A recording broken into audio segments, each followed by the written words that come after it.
잠언 1장 7절에서 9절 말씀입니다.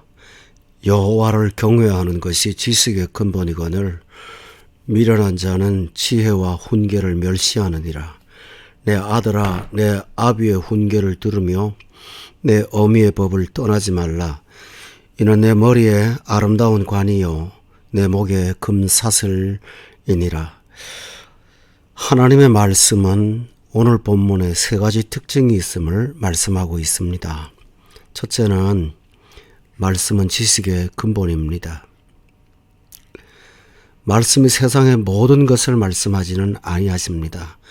그러나 그것에 터가 되고 또 기초가 되고 골격이 됩니다. 이런 의미에서 하나님은 세상의 모든 것을 말씀하신 것입니다. 터가 되고 기초가 되고 골격이 되는 것에 관해서 예수님은 산상수훈을 통하여 말씀을 듣고 순종하는 자는 말씀 위에 집을 세우는 자요 반석 위에 세우는 자라고 말씀하셨습니다. 반석 위에 세운 집은 결코 무너지지 않는 집입니다.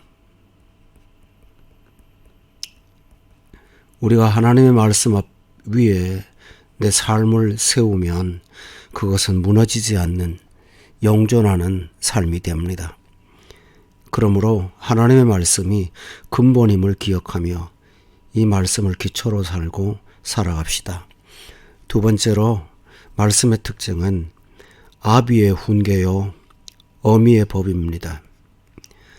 이 양면은 부모로부터 나오는 사랑의 말씀, 즉 성경의 말씀은 사랑이라는 것을 말씀하고 있습니다. 아비와 어미가 자식이 잘 되기를 바라지 잘못되기를 바라는 자는 아무도 없습니다. 악한 자라도 자식에게는 좋은 것을 줄 안다고 산상수훈에 말씀되어 있습니다.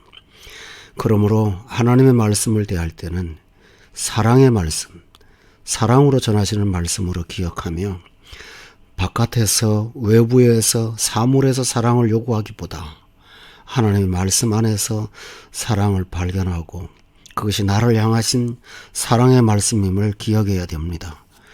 말씀의 형태가 훈계로 나오기도 하고 엄격한 법이 될 수도 있지만 그러나 엄격함과 훈계 속에는 언제나 이 사랑이 있음을 기억하십시오.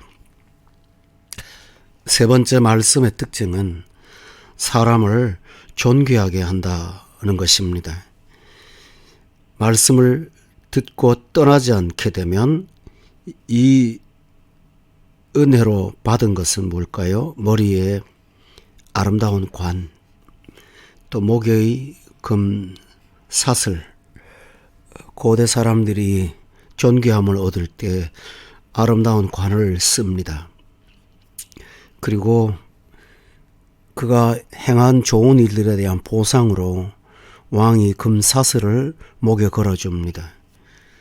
이 말씀은 하나님의 말씀이 우리를 존귀하게 하고 그리고 하나님의 말씀의 풍성함 속에 거하게 하신다라는 말씀입니다.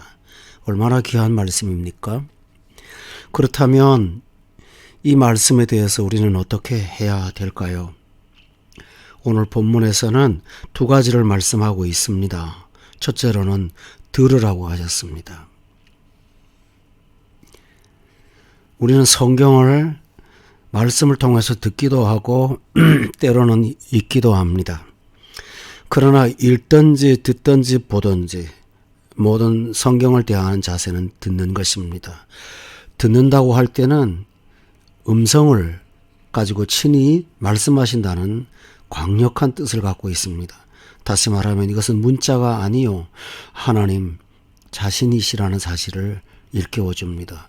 우리가 하나님 앞에 섰을 때, 그 말씀 앞에 섰을 때는 바로 하나님 앞에 서 있는, 내게 말씀하시는 하나님 앞에 듣는 자세로 읽고 대하는 것입니다. 여러분이 성경을 대할 때 이와 같은 자세로 대하십니까? 이것이 여호와를 경외하는 것입니다. 두 번째로 말씀을 대하는 태도는 그 말씀을 듣고 그 말씀 안에서 살아가는 것입니다. 떠나지 말라. 하나님의 음성을 듣는 것은 우리 삶의 기초가 되고 삶의 모든 것이 되어야 합니다. 그래서 어떤 일이 있든지 말씀을 듣고 떠나지 않는 이것이 우리가 할 일입니다. 기억합시다. 이는 내 머리에 아름다운 관이요 내 목에 금사슬이니라. 아멘.